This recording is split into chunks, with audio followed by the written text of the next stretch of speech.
Donc aujourd'hui, on va vous parler d'observabilité dans les apps mobiles. Du coup, parfois le concept d'observabilité, il est un peu vague pour les gens. Donc on va déjà commencer par le différencier de la QA, que vous faites sûrement souvent avant de release vos applications. Du coup, la QA, elle va résoudre un problème qui est de vérifier l'état de l'application à un instant T avant sa release pour vérifier que tout va bien. Vous allez tester un nombre, peut-être un grand nombre de scénarios, mais il sera toujours limité par rapport au nombre de scénarios que vos utilisateurs vont vraiment rencontrer en production.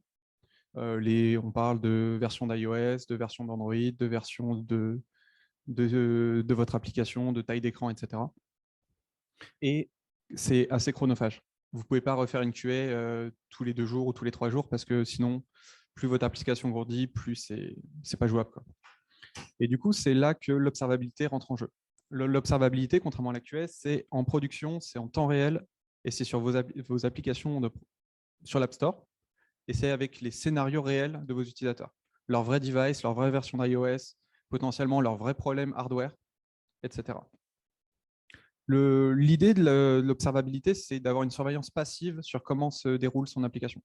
C'est pas de passer sa vie à regarder des logs et de perdre du temps, c'est vraiment d'avoir potentiellement, idéalement, c'est passif, vous recevez des notifications quand des problèmes arrivent, et à ce moment-là, seulement vous allez investiguer, etc. Donc, pour faire basique, on va présenter les différents niveaux, on va dire, d'observabilité que tout le monde connaît plus ou moins. On va commencer l'observabilité dans une app mobile. Ça va être quoi? Ça va être un utilisateur qui vous met un commentaire sur l'App Store. Il est peut-être pas content. Ça fait déjà peut-être plusieurs jours qu'il n'est pas content. Et vous, le temps que vous répariez le problème, il va sûrement rester pas content encore longtemps. Étape d'après, vous avez Crashlytics. Tout le monde connaît Crashlytics, Instabug, etc. Vous savez que votre appel crash, vous savez à peu près où ça crache dans le code. Vous pouvez réparer le bug. Pareil, l'utilisateur, il n'est toujours pas content. Après, un peu plus avancé, vous pouvez avoir des logs dans votre app et vous pouvez les consulter à distance. C'est-à-dire qu'à distance, vous êtes capable de savoir qu'un utilisateur a rencontré un problème, peut-être potentiellement avant même que lui soit au courant qu'il a eu un problème, et avant surtout qu'il vous contacte et qu'il contacte votre support. Vous pouvez déjà commencer à investiguer et potentiellement résoudre le problème, si c'est serveur par exemple, à distance. Et un peu le niveau avancé d'observabilité, c'est carrément, vous avez n'importe quel type de problème qui survient dans votre application, vous avez une alerte qui arrive, une push notif, un email, n'importe quoi. Vous savez que sur un flow donné, il y a un taux de succès qui est en chute. Sur un flow donné, il y a un crash, il y a une durée de flow qui est trop longue, etc. Vous avez une alerte, vous pouvez tout de suite investiguer et résoudre le problème. Donc maintenant, on va passer au but de pourquoi nous, on fait de l'observabilité chez Spendesk et ce qu'on a identifié. Donc, premièrement, l'observabilité chez Spendesk, c'est surtout pour commencer à surveiller ce qui se passe en production. C'est quand votre app ou que votre user base grossit, ce qui va se passer, c'est que un problème va avoir un impact de plus en plus gros sur votre base d'utilisateurs. Et, en fait, c'est bien de pouvoir anticiper ça. Et ça va vous donner une confiance accrue dans toutes les releases que vous faites au fur et à mesure. C'est-à-dire que voir qu'après une release, il n'y a pas de nouvelles erreurs qui arrivent ou les volumes sont à peu près les mêmes, c'est sûrement que votre release elle est au moins aussi stable que celle d'avant. Ensuite, à quoi ça nous sert? Ça nous sert surtout à comprendre les erreurs qui se passent, les erreurs et les flows. Est-ce que l'erreur que je vois dans mes logs, est-ce que c'est une erreur, une exception qui va se passer qu'une seule fois pour un seul utilisateur? Ou est-ce qu'on est dans la catégorie plus récurrence, c'est-à-dire que cet utilisateur il va tout le temps avoir le problème, ou carrément que tous mes utilisateurs vont tout le temps avoir le problème? Bien comprendre ce qui se passe. Et potentiellement, ça va vous permettre de découvrir des situations réelles de vos utilisateurs que vous n'avez pas du tout anticipées. Que potentiellement, vous vous rendez compte qu'un utilisateur peut ouvrir un écran, vous n'étiez même pas au courant que c'était possible depuis cet endroit-là. Ça va nous permettre beaucoup de reproduire aussi l'observabilité. C'est-à-dire que quand vous allez vouloir débugger un problème, par exemple, vous avez un ticket du support qui arrive, vous avez, par exemple, avec un ID utilisateur, vous êtes capable tout de suite dans les logs de voir exactement quel a été le problème pour cet utilisateur, reproduire, résoudre le problème. On enchaîne donc sur la résolution. L'observabilité va nous permettre de prendre des bonnes décisions ou des meilleures décisions lorsqu'on veut résoudre les problèmes. Est-ce que vraiment j'ai besoin de faire un hotfix sur le store et de faire une release pour ce fix-là, sur ce problème-là ou pas? Ou est-ce que je peux simplement faire un bug fix, et release ça une semaine, 2 semaines plus tard parce que j'ai qu'un seul utilisateur impacté peut-être. Une fois que cette solution a été mise en place, ça va nous permettre surtout de vérifier que cette solution a bien fonctionné. Parce que parfois, ça peut arriver qu'on n'est pas sûr que ça va vraiment fonctionner. Là, on a une validation. Si le log n'est plus là, il y a une grande chance que le problème ne soit plus là non plus. Donc, on va vous présenter quelques types d'outils concrets qu'on utilise dans l'application, dans nos développements, que ce soit iOS ou Android, avec des exemples concrets d'outils qu'on utilise. Donc, on va commencer assez basique. Ça va être les logs. Je pense que tout le monde connaît ici les logs. C'est des strings de texte toutes simples. Avec ça, on va avoir des métadonnées associées. Et à quoi ça va nous servir? Ça va nous servir premièrement d'identifier que quelque chose se passe bien ou se passe mal. L'exemple ici, c'est des logs d'erreur. Et avec ça, ça va nous permettre de, un, quantifier des problèmes, et de deux, les agréger par métadonnées. C'est-à-dire qu'on va savoir que ce problème-ci survient que sur la version 2.23.9, etc. Ce qui nous permet de faire par exemple des dashboards pour voir l'évolution de ces problèmes-là, à quel point c'est répandu, etc. Nous, pourquoi on a mis en place ça dans des logs côté mobile, plus que juste avoir des logs côté back-end? C'est qu'on a en fait, par exemple, dans notre application, des SDK tiers qui sont intégrés, qui ne parlent pas du tout à notre back-end. Et ces SDK tiers, on avait le besoin d'être capable de mesurer si oui ou non ça fonctionnait, quand ça ne fonctionnait pas, dans quel cas, et de comprendre vraiment le comportement de ces SDK en production. Et du coup, avoir des logs directement dans votre application plutôt que juste le back-end, ça peut vous aider fortement dans ces situations-là. Voilà, je vais vous montrer un exemple vite, simple, de à quoi ressemblent les métadonnées qu'on peut trouver avec les logs que nous, on obtient. Au-delà de juste la ligne de texte, vous avez la durée de la session, sur quelle vue ça a survenu, la version, une date, une session ID, un user ID, etc. Donc, ça nous permet de bien définir des patterns quand des problèmes surviennent. Ensuite, ces logs vont nous permettre aussi d'avoir des chemins utilisateurs. C'est-à-dire que quand vous allez voir reproduire un problème, savoir exactement quelle vue, par quel passage, sur quel bouton appuie l'utilisateur, ça va vous faire gagner pas mal de temps. Et du coup, c'est une des utilisations qu'on fait de ces logs. Ensuite, dans les utilisations avancées dont je vous parlais tout à l'heure, c'est les alertes automatiques qui vont vous permettre de, en temps réel, être au courant que quelque chose se passe mal. Là, l'exemple, c'est dans notre Slack. L'exemple, si 5 logs matchent une query en production, dans les 2 dernières heures, on va recevoir une alerte sur Slack et tout de suite, on est capable de se dire on va investiguer, on voit ce qui se passe. Ou plus tard, en fait, ou alors en fait, on sait que c'était temporaire, un problème réseau, ce qui a l'air d'être le cas dans notre exemple. Et du coup, dans ce cas-là, on va juste le mute et rien faire. Et ça, ces conditions, vous pouvez faire ce que vous voulez. Vous pouvez dire que c'est une erreur critique qui ne devrait jamais arriver, elle arrive, vous avez une alerte. Un taux de succès sur une action et en chute libre, une alerte. Un nombre de volumes d'erreurs sur la dernière heure qui arrive, une alerte. Faites ce que vous voulez, c'est très utile. Ensuite, en corrélation avec l'observabilité, nous, on utilise beaucoup les feature flags comme outil décisionnel pour prendre des meilleures décisions lors de la vie de notre application. C'est-à-dire que, imaginons qu'on a un problème qui remonte, on a des logs ou une alerte qui nous prévient, et c'est lié à une nouvelle fonctionnalité qu'on vient de release.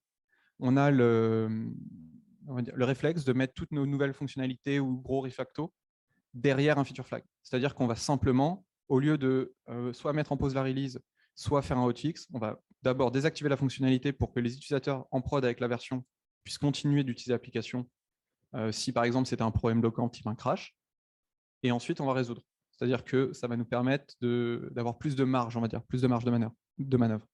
Chez nous, pour faire ça, on utilise Firebase Remote Config, mais ça pourrait être dans votre backend ou ça pourrait être carrément sur S3 dans un JSON, comme vous voulez. Ces feature flags, ils vont nous permettre aussi de cibler exactement l'audience à qui on veut ouvrir, fermer des fonctionnalités et comment vit l'app. C'est-à-dire que vous allez pouvoir cibler, par exemple, un feature flag ouvert que sur les utilisateurs iOS 16.1 ou que sur les utilisateurs sur la dernière version de votre application ou que les utilisateurs en français, etc. L'exemple là, c'est un un message d'update qui apparaît dans l'application uniquement pour les utilisateurs étant sur Android 2.25.1, où on leur dit passer à 2.25.2 avec un message spécifique, avec la raison de pourquoi ils devraient mettre à jour, etc. Et donc ça, vous pouvez le pousser assez loin. Et lié à ça, nous, il y a un concept qu'on aime beaucoup, c'est que ça va vous permettre de contrôler le passé de votre application. C'est-à-dire que votre application, vous allez la mettre sur le store à un instant T, mais un an plus tard, elle sera très sûrement encore installée sur l'appareil de 1 ou 2 utilisateurs qui n'auront jamais mis à jour. Et d'avoir des feature flags dès le début, ça va vous permettre que si, sur ces anciennes versions, un utilisateur utilise une feature qui ne va plus fonctionner suite à une migration back-end, par exemple, vous pouvez simplement lui désactiver la feature à distance, lui mettre un message d'incitation à mettre à jour, et au lieu d'avoir une app qui va commencer à cracher, l'utilisateur va avoir un message lui disant « mets à jour », il va comprendre tout de suite pourquoi ça ne marche pas. Et donc là, je vais passer la parole à Kélian. Bonjour à tous. Donc, Valentin nous a parlé de comment prendre des décisions en fonction du fonctionnement de l'application. Et nous allons maintenant voir comment suivre et comprendre le fonctionnement de l'application pour les utilisateurs finaux en production. Donc, tout d'abord, pourquoi est-il utile de connaître la vie d'une feature en prod? Premièrement, parce que plus notre application grandit et évolue, plus la combinatoire augmente. Un compte, un utilisateur peut avoir des configurations différentes au fil de la vie de l'app. Et il est difficile et long d'adresser toutes ces configurations lors de la QA ou en test. Mesurer le fonctionnement réel de l'app permet de se rendre compte de cas auxquels on n'avait pas forcément pensé et qui étaient passés à travers les mailles du filet pendant la QA. Ça ne remplacera pas forcément les tests d'intégration ou end-to-end, mais ça permet de détecter des cas oubliés.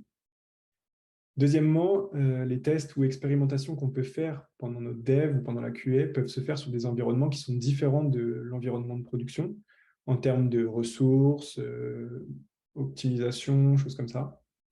Et il en va de même pour l'application. L'app de debug n'est pas forcément la même en termes d'optimisation que l'app de prod. Donc, c'est toujours bon de mesurer l'expérience réelle de l'utilisateur. OK, on parle de mesurer le fonctionnement de l'application, mais que mesurer? On va mesurer donc les différentes features ou flows qui sont en fait des tunnels fonctionnels. On va loguer quand l'utilisateur commence une feature, quand elle le termine, avec succès ou erreur. On va séparer le cas de succès et d'erreur, et dans le cas d'erreur, on pourra même différencier les différents types d'erreurs. Est-ce qu'il a eu une erreur network? Est-ce qu'il a eu une erreur 500? Des choses comme ça. Ensuite, on va appliquer ce concept-là à tous les sous-flows d'un flow parent. Donc, pour être un peu plus précis, par exemple, un flow d'inscription peut avoir plusieurs sous-flows. On pourra avoir le formulaire en lui-même, puis la validation de l'email. Voilà, on va mesurer chacun des sous-flows qui constituent un flow parent. Là, on peut avoir un exemple en Flame Graph d'un flow qu'on a mesuré, qui est un flow pour ajouter de l'argent sur sa carte physique. Et en haut, on voit donc le flow parent qui englobe ces 3 enfants. Et voilà, donc on voit la répartition du temps des enfants pour constituer le flow parent. Très bien. Une fois qu'on a fait notre mesure, que c'est en prod et qu'on commence à avoir de la donnée qui remonte, qu'est-ce qu'on peut tirer de ces données-là? Donc, je vais séparer les gains en 2 catégories. D'abord, les aspects UX, puis les aspects techniques. Donc, les aspects UX. Est-ce que les utilisateurs sont à l'aise avec la fonctionnalité? En d'autres mots, combien de temps passent-ils sur la feature? Est-ce qu'ils arrivent à utiliser la feature? Je vais prendre un exemple. Si votre cœur de métier est de créer des to-do lists et que l'utilisateur met 10 minutes à ajouter une nouvelle entrée dans sa to-do list, un nouveau to-do, c'est peut-être qu'il y a un souci du UX. On peut le voir facilement. Si on se place d'un point de vue business et que chaque ajout à la to-do list est payant, ça ferait cher, mais imaginons. Et ben, plus l'utilisateur peut ajouter facilement des entrées à sa to-do list, plus on va gagner d'argent. Mais aussi d'un point de vue rétention d'utilisateur, si une action qui paraît simple prend beaucoup de temps à l'utilisateur, il va peut-être essayer de trouver une autre application qui lui permettra de faire les choses plus rapidement et plus simplement. Ensuite, d'un point de vue technique, ces mesures vont nous permettre de mesurer, par exemple, un pourcentage d'utilisateurs qui ne terminent pas un flow. Donc, vous pourrez me dire, ce pourcentage peut n'avoir aucun lien avec un problème technique dans l'app. En effet, ça peut être juste l'utilisateur reçoit un appel au milieu de son flow et donc ne le termine pas et prend son appel. Voilà. Mais à part ça, ça peut aussi être, ce chiffre peut être aussi révélateur de ce qu'on pourrait appeler un soft lock. Donc, c'est le bouton validé à la fin de mon flow est disable alors qu'il devrait être enable. Et donc, l'utilisateur est obligé de quitter le flow, il ne peut pas le finir. Donc, si on se rend compte que soudainement ce chiffre augmente, qu'il n'a pas ses valeurs habituelles, et ben, on pourra en conclure que peut-être il y a un souci fonctionnel dans l'app et commencer à investiguer. On peut aussi mesurer donc, le taux d'erreur du flow. Donc, si on avait différencié les différents types d'erreurs, on pourra mesurer le taux d'erreur 500 qui nous informerait d'une potentielle évolution du back, régression ou autre chose, ou du fait ou une régression front qui fait qu'on n'envoie plus les bonnes informations au back et que ce dernier ne pourra pas nous répondre. Sur ce dernier point, on peut potentiellement créer des alertes pour mesurer l'état de santé d'une feature, comme l'a déjà dit Valentin. Donc, si notre taux d'erreur 500 dépasse un certain seuil, on pourra être alerté et réagir. Pareil, si le taux d'abandon d'un flow augmente, pareil, exactement pareil. Mesurer l'état de santé d'une fonctionnalité permet aussi d'avoir, comme l'a déjà dit Valentin, mais on en remet une couche, de savoir si un problème n'arrive qu'une seule fois, 1000 fois à un utilisateur, à un utilisateur 1000 fois, enfin bref. On peut aussi se rendre compte de problèmes qu'on n'avait pas remarqués. Donc, sur le graphique ci-contre, on voit une distribution du temps d'ouverture de la home. Donc, on peut observer une répartition des temps de chargement pour les différents utilisateurs de l'app. Si pendant notre dev, nous, on se trouve avant le pic, on n'imagine pas forcément la proportion d'utilisateurs ayant un temps de chargement plus long en prod. Et on aura difficilement un feedback là-dessus parce qu'un utilisateur ne peut pas savoir que chez un autre utilisateur, la même action prend 500 millisecondes de moins. Donc, ce n'est pas quelque chose qui remontera et on ne s'en rendra pas compte pendant nos tests. En utilisant ces outils-là, on a pu découvrir des sujets d'amélioration et travailler sur les performances de l'application en ayant vraiment un retour et des informations plus précises. Une fois que nous avons mis en place les mesures des fonctionnalités, on a des données à un instant T pour les fonctionnalités. On va donc pouvoir commencer à mesurer l'évolution de ces données et avoir un point de départ qui est mesurable, qui va nous permettre d'itérer et de valider des changements. On peut ainsi, par exemple, valider une amélioration de performance en prod. Ce n'est pas juste « c'est plus rapide sur mon simulateur en dev », c'est « j'ai eu une amélioration de X% en prod ». On peut aussi valider la résolution d'un bug. Donc, comme on l'a déjà dit, quand on utilise des SDK tiers qui sont des boîtes noires, on ne sait pas forcément ce qui se passe à l'intérieur, on sait juste que les utilisateurs ont un souci. Bien généralement, ce souci est difficile à reproduire, donc on n'est pas sûr de tous les fixes qu'on fait. Donc, on va pouvoir surveiller l'évolution des soucis liés à ce bug et valider que le souci a disparu pour tout le monde ou juste pour une portion des utilisateurs et donc qu'il y avait en fait deux soucis. Comme on l'a déjà évoqué précédemment, mesurer des évolutions permet aussi de lever des alertes lors de dégradation. Et enfin, mesurer l'évolution permet de remonter du feedback, d'annoncer des chiffres avec certitude auprès de l'équipe produit, de la tech, de la com ou de la hiérarchie. On pourra par exemple défendre que tel chantier aura un plus grand impact sur les utilisateurs qu'un autre chantier. Tout ça grâce aux mesures et aux chiffres qui remontent de la prod. Dire nous avons réduit le temps d'accès de la home aura beaucoup moins d'impact que de dire nous avons réduit de 40% le temps d'accès de la home, on le voit. En donnant un chiffre, on a de l'impact dans l'annonce, on lui donne de la légitimité, on est confiant de l'amélioration. Si c'était seulement 1% d'amélioration, bon, on serait peut-être content, ça dépend du temps de base, mais on ne le remonterait peut-être pas de la même manière, ou alors on essaierait de continuer à creuser, même si à 40%, on peut quand même continuer à creuser. Et le plus important, c'est qu'on obtient cette mesure sur les utilisateurs finaux. Ce n'est pas juste un benchmark sur un compte de test dans un environnement de test, c'est vraiment ce qui se passe en prod. Donc, quels sont les next steps pour nous au niveau de l'observabilité? Donc, tout d'abord, il y a un petit point d'attention à avoir sur l'observabilité, c'est qu'il y a toujours, au niveau de la boucle de rétroaction, il y a une certaine latence. Pour avoir des informations concrètes, il faut parfois attendre un petit moment que les données soient représentatives. Par exemple, quand on fait une release progressive, dans les 10 premiers pourcents, il peut y avoir un biais dans les datas qui remontent, parce que ça ne représente pas toute la base d'utilisateurs. Ensuite, pour avoir des une base de mesure pour pouvoir prendre des décisions, eh ben, il faut qu'un maximum de choses soient suivies. Si on se rend compte qu'il y a un souci sur une partie de l'app qui n'est pas suivie, qui n'est pas observée, ben, on va être un peu impuissant, on ne saura pas d'où ça vient. Donc, dans nos next steps, on va continuer à mettre en place sur toutes les features de l'app l'observabilité, et aussi on va faire en sorte que ça rentre un peu dans un réflexe quand on fait une nouvelle feature, on fait les tests et on fait l'observabilité avec ça.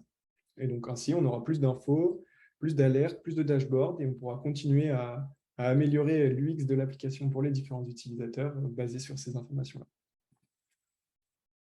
Et est-ce que vous avez des questions? Merci pour votre écoute.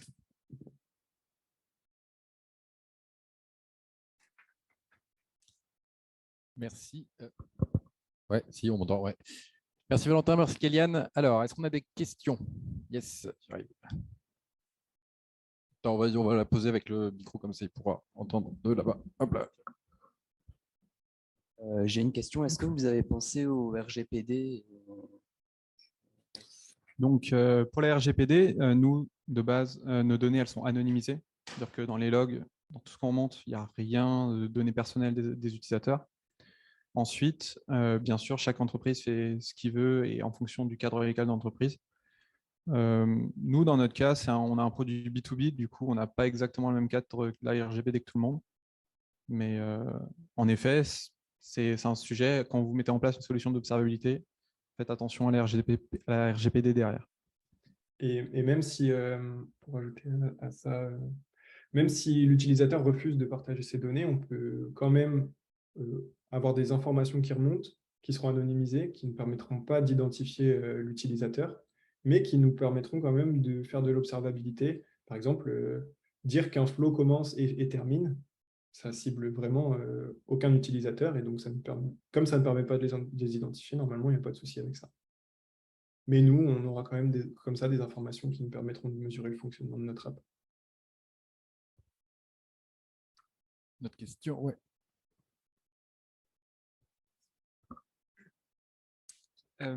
Oui, j'avais une question. Quand est-ce que vous suivez vos indicateurs? Par exemple, souvent on travaille en Scrum, donc on a des tickets, des fonctionnalités à faire. Du coup, comment ça se passe? Est-ce que dans la semaine, vous avez un dev qui a assigné à regarder tous vos données, ou c'est plutôt le PO qui va les regarder et va vous prévenir au cours de la semaine, tiens, il y a un souci sur cet écran? Comment ça se passe dans votre flux de travail, cette observabilité? Alors, aujourd'hui, on va en effet avoir certaines personnes de l'équipe, pas forcément le PO, mais qui vont regarder quand même assez souvent les dashboards, une fois par jour, etc. Mais on n'a pas quelqu'un qui est dédié à regarder les dashboards en boucle. C'était un peu l'idée de ce qu'on essaie de faire passer au début, c'est qu'on le met en place pour que ça soit passif et qu'on ait au minimum à interagir avec la solution, sauf quand un problème remonte, sauf quand on veut débugger, sauf quand une alerte est levée. Kéliane, tu veux compléter? Non, parfait. Super. Attends,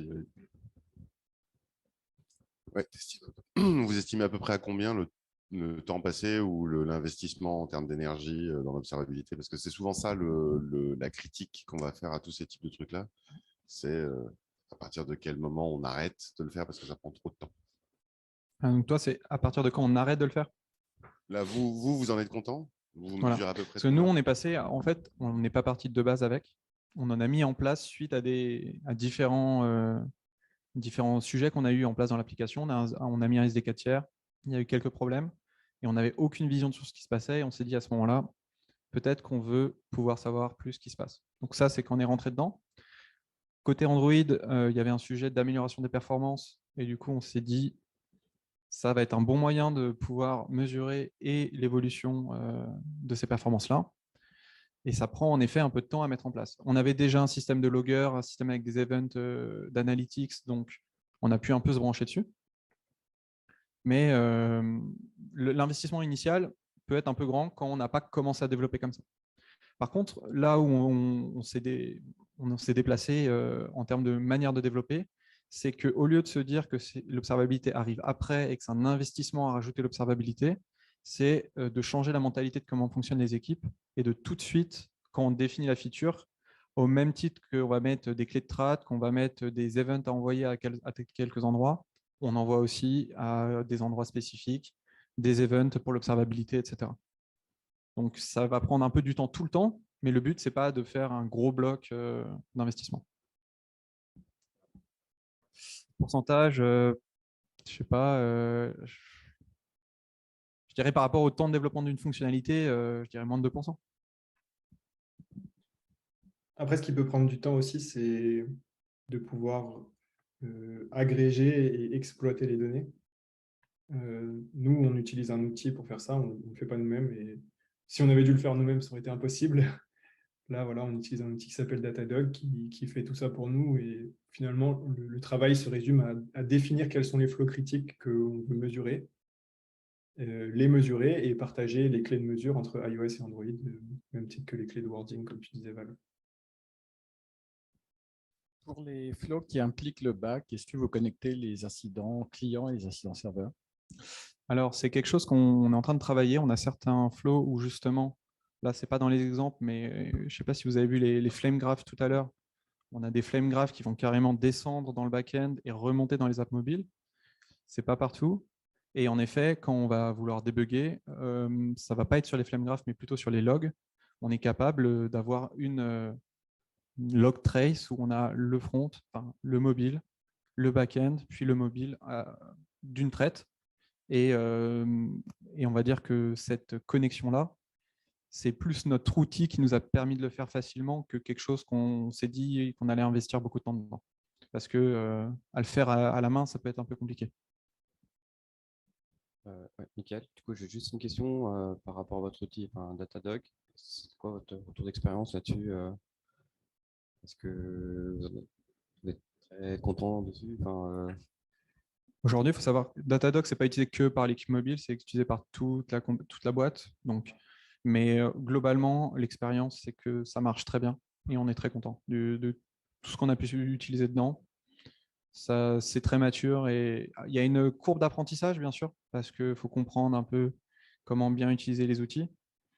Mais c'est très, très puissant et on est très content. Vous avez Oui, fait ça peut. Il y a vraiment plus. Datadog, c'est ça? Pardon? Vous avez fait Crashlytics après Datadog? On a toujours Crashlytics pour les crashs aujourd'hui. On a Firebase pour certaines choses comme Remote Config, mais Datadog, tous nos loggers, toutes nos erreurs, toutes nos mesures sont passées sur Datadog en effet. Alors, et pour la petite histoire, on devait initialement faire ce meetup-là chez Datadog. Ah. Ouais. On y retournera en janvier, du coup. Est-ce qu'on a une dernière question? Yes. Ah bah, c'était arrivé plus vite. Merci. Du coup, je voulais savoir, est-ce que vous avez une technique particulière pour suivre un peu les crashs qui pourraient arriver justement en mode offline, vu que c'est les applis, on essaie de faire en sorte qu'ils restent utilisables offline. Comment vous faites? Est-ce que si on voit plus tard les logs de crash ou, Alors, je ne vais pas vous mentir, côté à la fois Crashlytics et Firebase, c'est eux qui gèrent le fait que si c'est collecté en offline, c'est packagé, c'est uploadé plus tard. Du coup, on ne l'a pas codé nous-mêmes, mais c'est comme ça que ça fonctionne. C'est-à-dire que tant qu'il n'a pas pu uploader, il va tout garder jusqu'à une taille limite qu'on peut lui définir dans la configuration, et il envoie tout plus tard, tout en gardant la chronologie, les bonnes métadonnées, etc. Après, pour revenir sur le concept des logs, etc., vous pourriez très bien le stocker dans un fichier vous-même et avoir l'utilisateur qui le synchronise lui-même quand il envoie un message au support depuis l'application ou autre. Ça peut être de différentes solutions.